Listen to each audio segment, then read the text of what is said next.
L'île de Foskey, en Caroline du Sud. Une île reculée des États-Unis, avec une superficie de 8000 carrés, accessible seulement par bateau. Ici, hommes, femmes et enfants ont été amenés d'Afrique.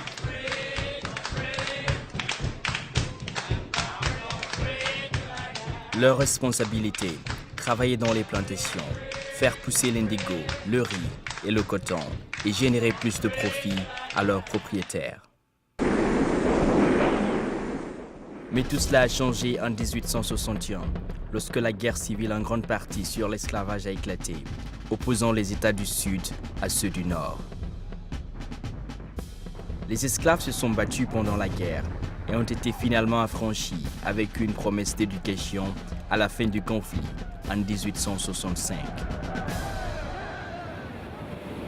Plus de 1000 esclaves affranchis s'installèrent ici, sur l'île de Foskey.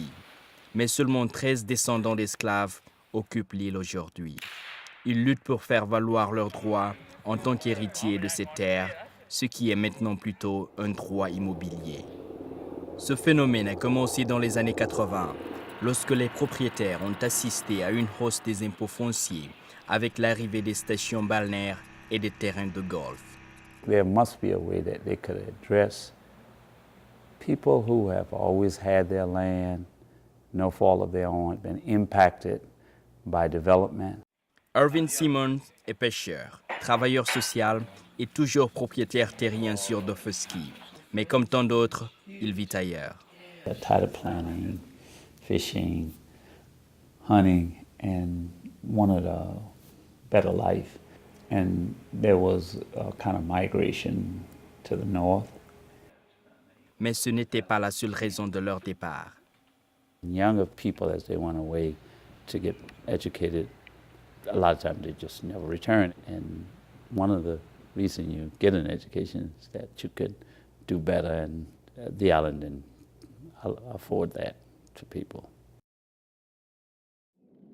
En ce qui concerne Irvin, c'est une rencontre fortuite qui aura changé sa vie pour toujours. Alors qu'il était en 4e année de l'école primaire locale, il rencontra Dr. G. Hernan Blake, professeur en visite. Irvin a été marqué par son art de conte.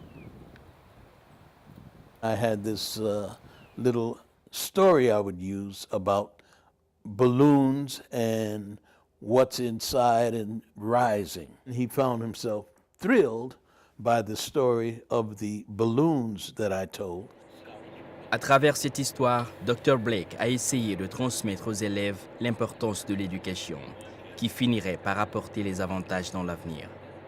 Au fil des ans, ils ont perdu contact, mais quand Irvin fut diplômé de l'école secondaire et eut besoin de conseils nécessaires sur les études avancées, il tenta désespérément de retrouver Dr. Blake. Quelques mois plus tard, ils ont renoué contact au collège de Oaks, où Dr. Blake était l'administrateur principal. I was able to raise the money to bring him and 2 others to Oaks College, full-time as students, with coverage of all of their living expenses as well as educational expenses, as well as having money to make trips back home twice a year. La bonne fortune d'Irvin l'a inspiré à retourner dans sa communauté après ses études. I feel a sense of obligation to do what I can to assist others.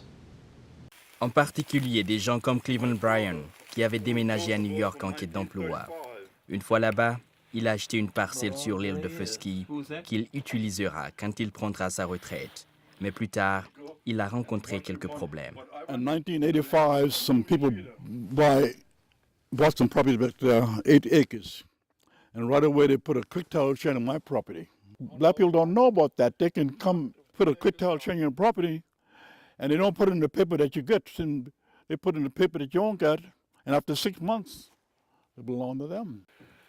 Ensemble avec Dr. Blake, qui est directeur exécutif de la Commission du patrimoine culturel du corridor des Gullah-Geechee, Irvin aide les gens à régler les questions territoriales. La commission aide les descendants d'esclaves qui se sont installés en Caroline du Sud, les Galas, et qui résident en Géorgie, les Geechee, à conserver leurs précieuses terres laissés par leurs ancêtres et en même temps préserver leur culture.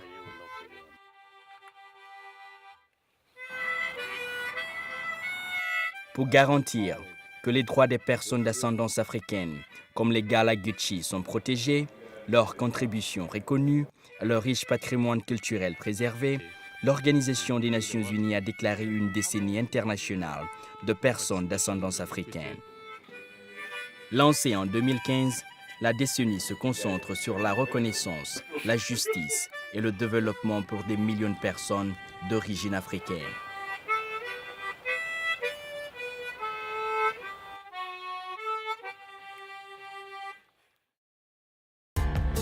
Ce rapport a été produit par Mary Ferreira pour les Nations Unies.